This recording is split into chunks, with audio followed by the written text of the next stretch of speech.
আমি দেখছিলাম। আসসালামু আলাইকুম এভরিওয়ান, সবাই কেমন আছেন? আশা করছি সবাই ভালো আছেন। দেখতে দেখতে কিন্তু আমাদের রমজান মাস শেষ হয়ে যাচ্ছে।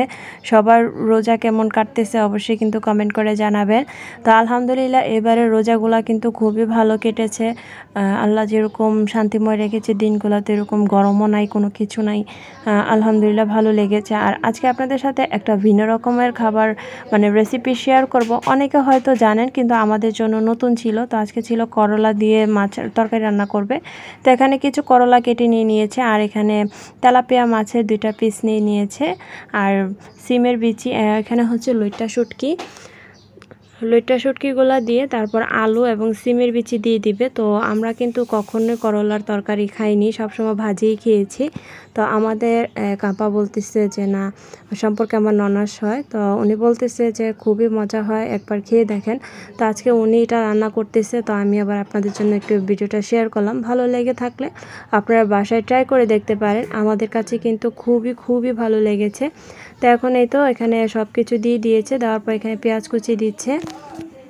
যে উপকরণগুলো দেখলেনই তো, মাছ, লইট্টা শুটকি, আলু, তারপর সিমের বিচি, এখানে পেঁয়াজ দিয়ে দিয়েছে, রসুন বাটা দিয়ে দিয়েছে 1 টেবিল চামচ, তারপর হলুদের গুঁড়া, মরিচের গুঁড়া, লবণ সব কিছু দিয়ে দিবে। তো এই তো এখানে মরিচের গুঁড়া দিয়ে দিচ্ছে। তো ফার্স্ট টাইম করলার তরকারি খাবো, সবাই কিন্তু খুব এক্সাইটেড ছিলাম, কারণ আমরা কেউই কখনো খাইনি, আমার শ্বশুরবাড়ির মানুষ। তো আমি, আমার ননদ, আমার শাশুড়ি মা বলতেছে যে না আজকে খেয়ে দেখি। তো এখানে হলুদের গুঁড়া দিয়ে দিল, দেওয়ার পরে এখন লবণ দিয়ে দিবে। আজকের এই রান্নাগুলো আপনাদের কাছে কেমন লাগে অবশ্যই কিন্তু কমেন্ট করে জানাতে ভুলবেন না। তো এখন লবণটা দিয়ে দিয়েছে, এখন তেল দিয়ে দিবে, দিয়ে ভালো করে মেখে নিবে। ভালো করে মাখানো হয়ে গেলে তারপর এটা চুলাতে আমি বসিয়ে দিব অল্প একটু পানি দিয়ে।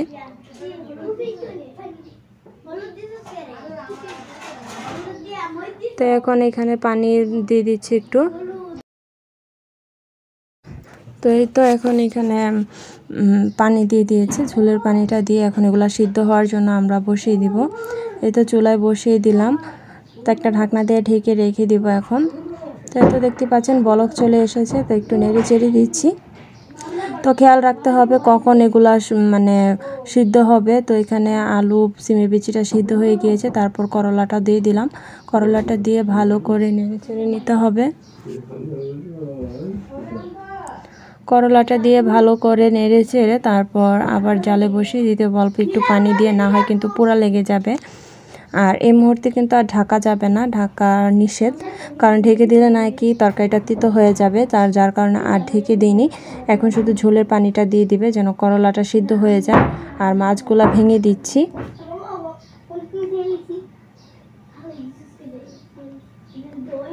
তো মাছগুলা ভেঙে দিয়েছি ভালো করে, দিয়ে পানি দিয়ে দিলাম, দিয়ে এখন আবার বলক আসা পর্যন্ত এগুলা ওয়েট করব যেন সিদ্ধ হয়ে যায়। তো দেখতে পাচ্ছেন বলক চলে এসেছে, এখন বাগার দিয়ে দিবে। তো এখানে পেঁয়াজ রসুন দিয়ে দিয়েছি একটা ফ্রাই প্যানে তেল দিয়ে। এখন রসুনটা ভালো করে লাল হয়ে যাওয়ার পরে এগুলো আমি ছেড়ে দিব, মানে যে আপা রান্না করতেছে উনি ছেড়ে বাগারটা দিয়ে দিচ্ছে। তো দেখতেই পাচ্ছেন তরকারিটা কিন্তু নামিয়ে ফেলেছি। এখন এটার ভিতরে বাগারটা দিয়ে দিল, দিয়ে এখন একটু নেড়ে চেড়ে তারপর ধনিয়া পাতাটা দিয়ে দেবে। বাস আমাদের রেসিপি কিন্তু তৈরি। আপনারাও চাইলে বাসায় এই করলার তরকারিটা তো ট্রাই করতে পারেন। খুবই মজার একটা তরকারি ছিল। তো এমনিতেই তো করলা ভাজি খুব ভালো লাগে, ফার্স্ট টাইম আজকে তরকারি খেলাম, খুবই ভালো লেগেছে। তো এখন চলে যাব সেহরির জন্য আরেকটা রেসিপি করার জন্য। তো এখানে হচ্ছে ফ্রাই প্যানে তেল এবং লবণ হলুদ দিয়ে দিয়েছি, তারপর ডিমগুলো দিয়ে দিলাম। এখানে 12টা ডিম আছে, তো ডিমগুলো ভালো করে তেলে ভেজে নেব। তো ডিমগুলো ভাজা হয়ে গেলে এখন ডিমগুলো উঠিয়ে নিচ্ছি। ডিমগুলো উঠিয়ে নেওয়া হয়ে গেলে আমি এখানে আলু দিয়ে দিব, আলুটাও ভালো করে ভেজে নেব।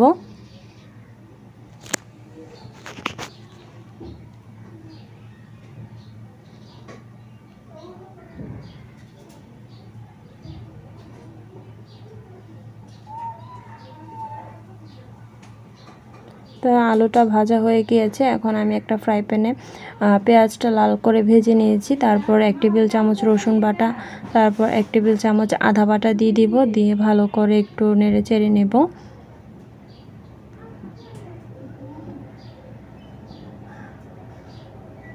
তো ডিমের তরকারিটাতে কিন্তু আদা বাটা রসুন বাটা দিলে খুবই ভালো লাগে, একটা মাংসের ফ্লেভার আসে। তো এখানে হলুদের গুঁড়া মরিচের গুঁড়ো দিয়ে দিলাম, সামান্য লবণ দিয়ে দিলাম।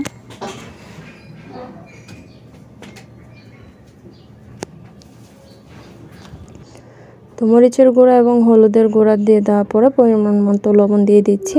তো এটা দিয়ে মশলাটা ভালো করে কষাতে হবে।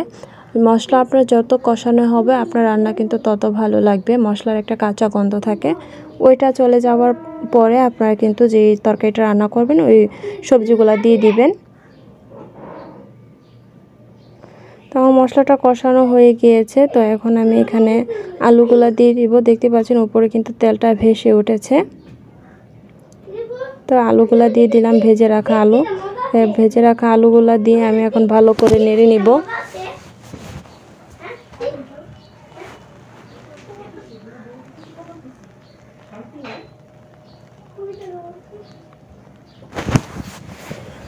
তো আলুগুলা ভালো করে কষানো হয়ে গেলে তারপর এখানে আমি ডিমগুলা দিয়ে দিব।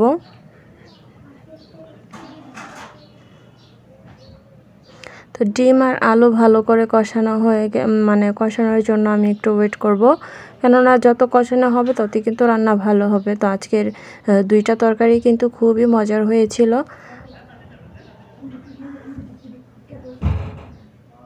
তো এখানে গরম পানি দিয়ে দিয়েছি। তরকারি রান্না করার সময় সব সময় গরম পানিটা দেওয়ার চেষ্টা করবেন। তো এখন গরম পানিটা দিয়ে আমি কিছু টমেটো কুচি দিয়ে দিব।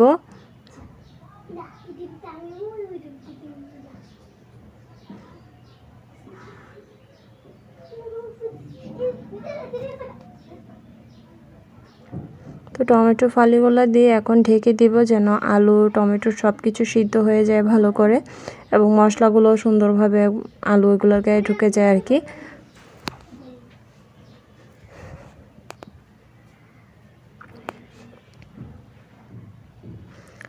তো আমার তরকারিটা প্রায় হয়ে গিয়েছে। কাঁচামরিচ ধনিয়া পাতা দিয়ে এখন নামিয়ে ফেলবো। তো আজকে সেহরির জন্য ছিল ডিম আলুর ঝোল, তারপর করলা দিয়ে শুটকি মাছ দিয়ে একটা তরকারি। তো 2টা তরকারি সবার কাছে খুবই ভালো লেগেছে। তো করলা তরকারিটা তো আর ছোটরা খায়নি, আমরা বড়রা খেয়েছি। আর এখন চলে যাচ্ছি ইফতারের আয়োজন করার জন্য। এখানে বেগুনি ভেজে নিচ্ছি। তো সচরাচর ইফতারে এখন এগুলোই খাওয়া হচ্ছে, যেহেতু রোজার শেষের দিকে। তো এই যে কয়দিন আছে এই কয়দিনই ভাজা পোড়াগুলাই করা হবে। তো এর আগে তো অনেক দিন মাঝে অনেক কিছুই খেয়েছি, তো এখন বর্তমানে এগুলাই চলবে।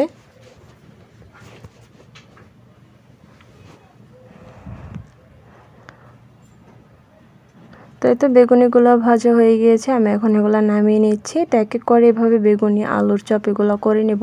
আর পাশের ফ্রাই প্যানে দেখতে পাচ্ছেন আমি ছোলা ভুনা বসিয়ে দিয়েছি, পানি দিয়ে দিয়েছি যেন সিদ্ধ হয়ে যায় ভালো করে।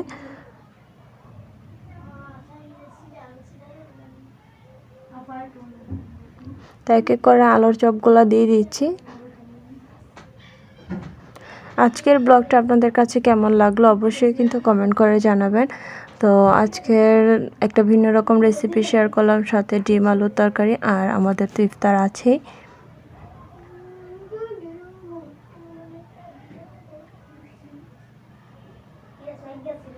আর এখানে ডালের বড়া নিয়ে নিয়েছি। বড়ার জন্য পেঁয়াজ কাঁচামরিচ মরিচ ধনিয়া পাতা দিয়ে আমি ডালটা মেখে নিয়েছি। এখন আমি বড়া বানিয়ে নিচ্ছি আর কি। তো এবার যেহেতু শুকনা করে রেখেছিলাম ডালগুলো, তো পেঁয়াজগুলো কিন্তু খুবই মচমচা হয়েছিল। আর পাশে ছোলায় কিন্তু এখনও ছোলা বোনা হচ্ছে। তো ছোলাটা সিদ্ধ হতে এবার একটু টাইম বেশি লেগেছে, কারণ আমরা ডিপ করেছিলাম ছোলাটা অল্প সিদ্ধ করে। তো এই তো আমার এখানে পেঁয়াজগুলো হয়ে গিয়েছে। তো এখানে মোটামুটি সব রান্নাবান্নাই শেষ। এটা হচ্ছে করলা তরকারিটা। আর তো দেখতে পাচ্ছেন কালারটা কিন্তু খুবই সুন্দর এসেছে। আর পাশে ছিল ডিম আলুর তরকারি।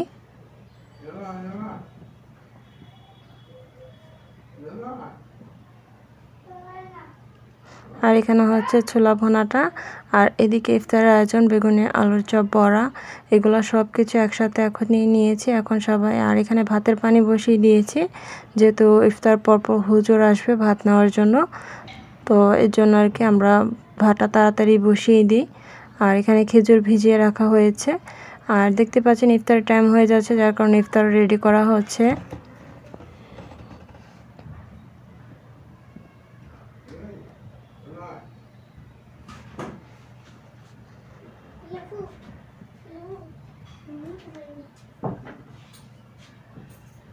তো সবাই ইফতারের জন্য বসে আছে, কারণ আর বেশিক্ষণ নেই।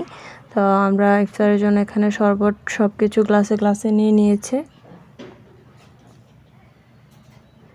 তো ইফতারের টাইম হয়ে গিয়েছে, আমরা সবাই এখন ইফতার করতে বসে গিয়েছি। তো দেখতে পাচ্ছেন সবাই এখন ইফতারি নিয়ে বসেছি। তো আজ আমার আম্মু আসছিল, তো আম্মুকে নিয়ে একসাথে ইফতার করেছি। আর ইফতারে কিন্তু তরমুজও ছিল, তরমুজটা মানে প্রচণ্ড গরম ছিল, যার কারণে তরমুজটা ফ্রিজে রাখা হয়েছে। আর এখানে আসলে আনা হয়নি, তরমুজ বাজার থেকে কিনে আনার পরে মানে এটা এত গরম যে খাওয়ার কোনো ইয়া ছিল না, যার কারণে এটাকে ডিপে রেখে দিয়েছে যেন তাড়াতাড়ি ঠান্ডা হয়ে যায় আর কি। তো আমরা এখন সবাই মুড়িটা খেয়ে নেব, নেওয়ার পরে আমরা তরমুজটা খাবো। তো আজকের ব্লগটা এই পর্যন্তই। সবাই ভালো থাকবেন, সুস্থ থাকবেন। আল্লাহ হাফেজ, আসসালামু আলাইকুম।